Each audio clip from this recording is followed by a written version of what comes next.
Rohit Sharma test ക്രിക്കറ്റിൽ നിന്ന് വിരമിച്ചതിന് ശേഷം ജസ്പ്രീത് ബുംറ ഇന്ത്യൻ നായകനാകും എന്നായിരുന്നു എല്ലാവരും കരുതിയത്. എന്നാൽ വളരെ അപ്രതീക്ഷിതമായാണ് ശുഭ്മാൻ ഗില്ലിനെ ഇന്ത്യ ടെസ്റ്റിലെ തങ്ങളുടെ നായകനായി പ്രഖ്യാപിച്ചത്. എന്തുകൊണ്ടാണ് ബുംറ ഇന്ത്യയുടെ ടെസ്റ്റ് നായകസ്ഥാനം ഉപേക്ഷിച്ചത് എന്ന് നോക്കാം. ഇതിനുള്ള കാരണം അജിത് അഗാർക്കർ ഇതിനോടകം തുറന്നു പറഞ്ഞിട്ടുണ്ട്. വരാനിരിക്കുന്ന ടെസ്റ്റ് പരമ്പരകളിൽ ബുംറയുടെ ലഭ്യതയെ സംബന്ധിച്ചുള്ള ആശങ്കയാണ് ഇത്തരത്തിൽ താരത്തെ ടെസ്റ്റ് നായക സ്ഥാനത്ത് നിന്ന് ഒഴിവാക്കാനുള്ള കാരണമെന്നാണ് അഗാർക്കർ പറഞ്ഞത്.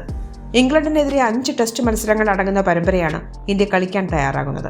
എന്നാൽ ഈ 5 ടെസ്റ്റ് മത്സരങ്ങളിൽ ചിലതിൽ ബുംറയ്ക്ക് കളിക്കാൻ സാധിക്കില്ല എന്ന കാര്യം ഇതിനോടകം തന്നെ അഗർക്കർ വ്യക്തമാക്കിയിട്ടുണ്ട്. അഗർക്കറുടെ വാക്കുകൾ ഇങ്ങനെയാണ്: ഓസ്ട്രേലിയൻ പര്യടനത്തിൽ ഇന്ത്യയെ നയിച്ചത് ബുംറയായിരുന്നു.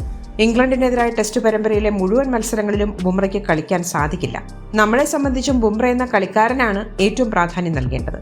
അവൻ ഫിറ്റായി ടീമിനൊപ്പം ഉണ്ടാകണം എന്നാണ് ഞങ്ങൾ പ്രതീക്ഷിക്കുന്നത്.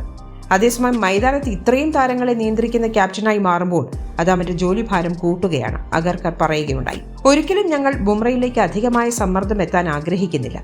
അതുകൊണ്ടാണ് അവനെ നായക സ്ഥാനത്ത് ഉൾപ്പെടുത്താതിരുന്നത്. അവന്റെ ബോളിംഗ് ഫിറ്റ്നസ് പരമാവധി വർദ്ധിപ്പിക്കാനാണ് ഞങ്ങൾ ശ്രമിക്കുന്നത്, അഗർക്കർ കൂട്ടിച്ചേർക്കുകയുണ്ടായി. കൂടുതൽ സ്പോർട്സ് വാർത്തകൾക്കും അപ്ഡേറ്റ്സിനും നമ്മുടെ more sports YouTube channel subscribe ചെയ്യുക. ബെൽ ഐക്കൺ ക്ലിക്ക് ചെയ്യാനും മറക്കരുത്.